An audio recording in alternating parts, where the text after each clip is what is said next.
Example 588 on page 315. A thin semicircle ring of mass M is pinned to the ground at end O. The bar is released from rest in the orientation shown. Determine the angular acceleration of the ring upon release and the reaction force on the ring at point O upon release. So for step 1, you draw a free body diagram of the ring. So you have reaction forces at point O, your weight force going down at point G, and then you have radius R and what we're calling distance D from point O down to point G. Step 2, you have your coordinate system. So I hat and J hat pointing in right and up respectively.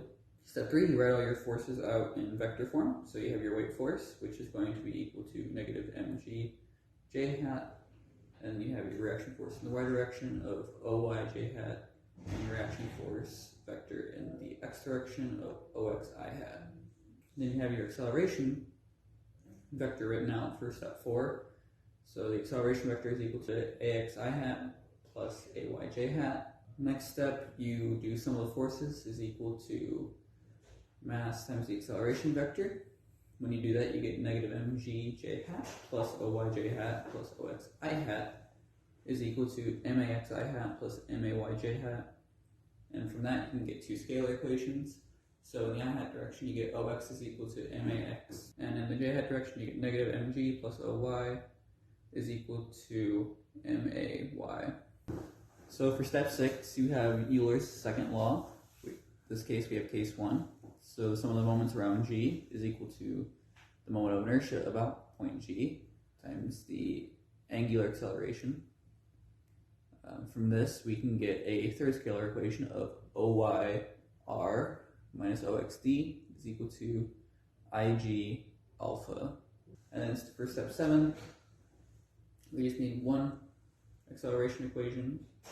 And then from here, you will get AXI hat plus AYJ hat is equal to alpha K hat cross minus RI hat minus DJ hat.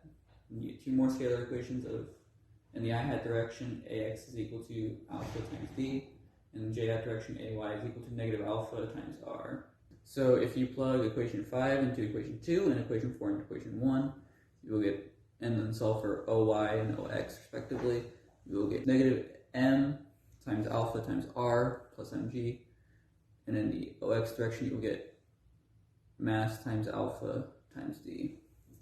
Then if you plug these two equations into equation 3, you will get negative m alpha r squared plus mr minus m alpha d squared is equal to ig alpha. And if you solve for alpha, you get mgr over, and also plug in your moment of inertia, 1 minus 4 over pi squared times mr squared plus mr squared plus md squared.